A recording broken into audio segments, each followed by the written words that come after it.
कहाँ जाते ना गुफा में ढुकी रखने लगा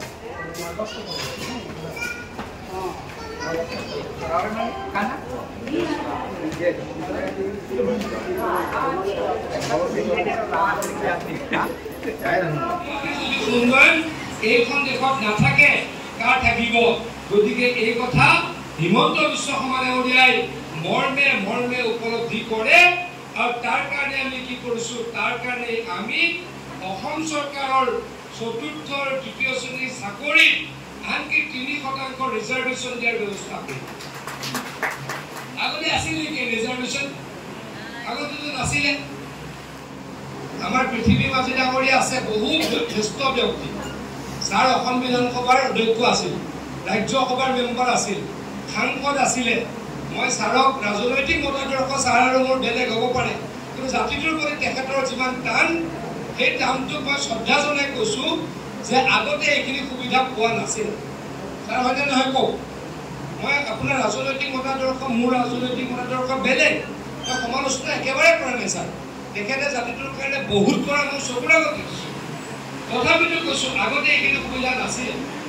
আজি 3% চাকৰি মানে এইকেইদিনত প্ৰায় 50,000 চাকৰিৰ কি ওলাব আমাৰ এডভাৰটাইজমেণ্ট ওলাব আৰু 50,000 চাকৰি আমাৰ আদিবাসী আৰু বাগানৰ ল'ৰা ছোৱালীয়ে 1500 চাকৰি পাব মোৰ সন্দেহ আছে অসমত কিমান আদিবাসী ল'ৰা ছোৱালীয়ে চাকৰি কৰে সমগ্ৰ অসমত যদি বিচাৰি চাওঁ আমাৰ যদি 5 লাখ চাকৰি দিয়া চাকৰিয়াল আছে তাত যদি 4.5 লাখ এই 4.5 লাখ যদি এই মুহূৰ্তত যদি তৃতীয় আৰু চতুৰ্থ গ্ৰেডৰ চাকৰি আছে তাত চাগে 4,000 নাই আছে নেকি কওক আছে নেকি কিন্তু পৰৱৰ্তী সময়ত কোনোৱে আৰু এই কথা বদলাব নোৱাৰে যাৰ যি চৰকাৰ নহওক বদলাব নোৱাৰে হিমন্ত বিশ্ব শৰ্মা ডাঙৰীয়াই যি সিদ্ধান্ত ল'লে যে আদিবাসী আৰু চাহ বাগানৰ ভাইসকলৰ ল'ৰা ছোৱালীক 3% চাকৰি দিম বুলি যি সিদ্ধান্ত ল'লে এই কথা আৰু কোনো বদলাব নোৱাৰে এই কথা সদায় থাকিব আৰু সদায় আপোনালোকৰ ল'ৰা ছোৱালীয়ে চাকৰি পাব মোক ৰূপেশে কৈছে যে এতিয়া 1%ও নাই মানে এতিয়া 5,000 ল'ৰা ছোৱালীও নাই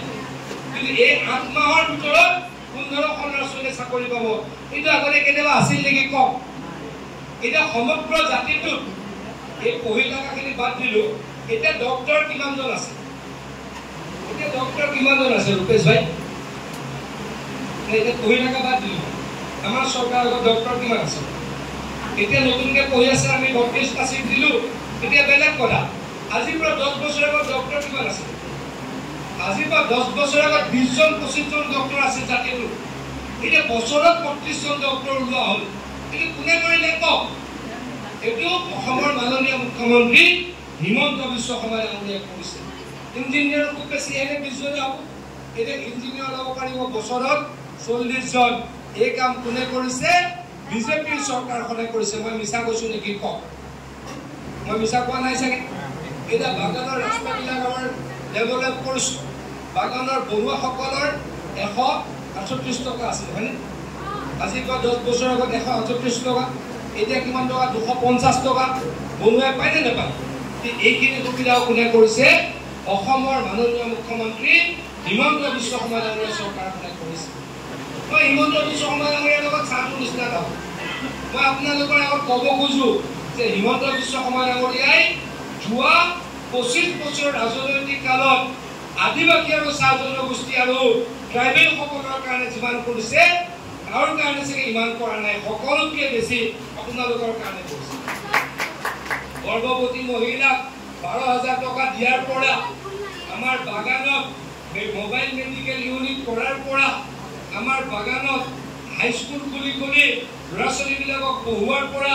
মেডিকেলৰ চিট ইঞ্জিনিয়াৰিঙৰ চিট এইবাৰ আনকি আমি ITR চিটো দিয়াৰ ব্যৱস্থা কৰিছোঁ এইবাৰ আমি ITR চিটো দিয়াৰ ব্যৱস্থা কৰিছোঁ নে কওক কিন্তু এইদৰে আগতে কোনো কৰা নাছিলে গতিকে আপোনালোকে আমাক আশীৰ্বাদ কৰক আমাক মৰম কৰক আৰু আপোনালোকৰ কাৰণে কাম কৰিম মই আপোনালোকক প্ৰতিশ্ৰুতি দিছোঁ মিছা কথা কোৱা মানুহ আমি নহয় ইয়াকে কৰি দেখাইছোঁ প্ৰতিশ্ৰুতিটো 3% চাকৰি আছিল আমাৰ নিৰ্বাচনৰ প্ৰতিশ্ৰুতি আছিল নিৰ্বাচনৰ প্ৰতিশ্ৰুতি নাছিল মোৰ মনত আছে তথাপিতো হঠাৎ কিয় কৰিছোঁ চাকৰি বেলেগে পাব, আমাৰ আদিবাসী ল'ৰা ছোৱালী কিয় নাপাব? আমাৰ বাগানৰ ল'ৰা ছোৱালী কিয় নাপাব? বাগানৰ ল'ৰা ছোৱালীক সদায় বনোৱা হৈ থাকিব নেকি? বাগানৰ ল'ৰা ছোৱালী বাগানৰ মালিক হওক, তাৰ কাৰণে ভগৱানৰ ওচৰত প্ৰাৰ্থনা জনাইছোঁ। বাগানৰ ল'ৰা ছোৱালী গৈ, আমাৰ আদিবাসী ল'ৰা ছোৱালী গৈ গাঁৱে গাঁৱে ডক্তৰ হওক, তাৰ কাৰণে ভগৱানৰ ওচৰত প্ৰাৰ্থনা জনাইছোঁ আৰু সুবিধাখিনিও কৰি দিছোঁ। এই সুবিধা আগতে কেতিয়াও পোৱা নাছিলে। এই সুবিধাখিনি আজি আপোনালোকৰ আন্দোলনটো এটা সফল পৰিসমাপ্তি দিয়া আৰু প্ৰত্যেকটো ক্ষেত্ৰতে কাম কৰাৰ আগতে কোনোখন চৰকাৰ নাছিলে। এইখন চৰকাৰে আৰু কাম কৰিম আৰু আপোনালোক সহায় কৰিম, মই আপোনালোকক প্ৰতিশ্ৰুতি দিছোঁ। এটা আমাৰ পৃথিৱী বান্ধি ছাৰ ভাগতে মই কথা এটা কওঁ, ছাৰ চাৰ্টিফিকেটৰ ইছ্যু এটা আপুনি জানে, কোনোবাই বাগান লিখিব খোজে, কোনোবাই নোখোজে, কোনোবাই আদিবাসী লিখিব খোজে, কোনোবাই চাওতাল লিখিব খোজে। তিনিটা চাৰিটা আমাৰ কি আছে ছাৰ? আমাৰ তিনিটা চাৰিটা আমাৰ মত আছে। মই আপুনি থাকোঁতে মই কৈছোঁ, জ্যেষ্ঠসকল থাকোঁতে কৈছোঁ, এদিন মইতো ভাবোঁ যে জাতিটো একেলগে থাকিব লাগে। মোৰ মনটো বেলেগ। মোৰ মনটো আদিবাসী, চাওতালী আৰু চাহ জনগোষ্ঠী সকলো একেলগে থাকিব লাগে। তেতিয়াহে আৰু শক্তিশালী হ'ব আপোনালোকে, তেতিয়াহে আৰু আপোনালোক শক্তিশালী হ'ব। তথাপিও যিটো চাৰ্টিফিকেটৰ এটা ইছ্যু আছে, অতি সোনকালে জ্যেষ্ঠসকলক মাতি এই সিদ্ধান্তটো ল'ম আৰু লৈ কেনেকৈ সমস্যাটো সমাধান কৰিব পাৰি তাৰ কাৰণে কাম কৰিম বুলি মই প্ৰতিশ্ৰুতি দিছোঁ। আমি আদিবাসী কল্যাণ পৰিষদক ইতিমধ্যে পুঁজি দিয়াৰ ব্যৱস্থা কৰিছোঁ আৰু নিশ্চয়কৈ দিম। আমাৰ কেন্দ্ৰীয় চৰকাৰেও দিব, অসম চৰকাৰে দিম। জাতিটোৰ কাৰণে আৰু কাম হওক, তাৰ কাৰণে মই আকৌ ভগৱানৰ ওচৰত প্ৰাৰ্থনা জনাইছোঁ। আমাৰ GM, EM, আমাৰ মেম্বাৰসকলক অনুৰোধ কৰিছোঁ, আপোনালোকৰ লক্ষ্য হ'ব লাগে জাতিৰ উন্নয়ন। আপোনালোকে জাতিৰ নামত আন্দোলন কৰি এই এখন পাইছে, আপোনালোকে জাতিৰ উন্নয়নৰ লগত কম্প্ৰমাইজ নকৰিব। তাৰ কাৰণে মই আহ্বান জনাইছোঁ, অনুৰোধ জনাইছোঁ। আৰু আজি অফিচটো অপেনিং কৰিবলৈ মুখ্যমন্ত্ৰী ডাঙৰীয়াক মাতিছিলে, তেখেতে ঝাৰখণ্ডত ব্যস্ত থকাৰ কাৰণে আহিব নোৱাৰিলে। মইতো এনেও আহিলোঁ হয়, মই ডিপাৰ্টমেণ্টৰ মন্ত্ৰী, গতিকে मुख्यमंत्री देख ले पाता हमने गुवाहाटी आई रही, तो गुवाहाटी में इधर बिल्डिंग जो देख पाता इधर हमने के आदिवासी डेवलप काउंसिल के ऑफिस लगे आई की ऑफिस के हमने के कैबिनेट मंत्री पीयूष हाजरिका देव आई के हमने के यहाँ उद्घाटन कर ले और हाईखात हमने मीटिंग में यहाँ उपस्थित होके खूबे ভাল लगले, बहुत ভালো ভালো মানে स्पीच दिले। और এখন এই অফিস के थ्रू दी मैंने हमने के आदिवासी समाज के कल्याण के मैंने डेवलप के खातिर मैंने बहुत रकम काम गिला यहाँ से मैंने हमने करे सुविधा पाओ। तो गाइस आज के वीडियो को तो एकदम मैंने ज़्यादा से ज़्यादा शेयर करवा, जाते हमने के जितना भी एकदम मैंने कोना कोची में जितना भी हमने के आदिवासी समाज है सबको ये आज के न्यूज़ के पाए। तो गाइस तोनी के आशा करो तो तोनी जाके कमेंट बॉक्स में कमेंट करवा और ज़्यादा ज़्यादा मैंने तोनी के अपन ग्रुप सब में अपन पेज सब में शेयर करवा बोल के मैं तोनी के आशा रखता। धन्यवाद।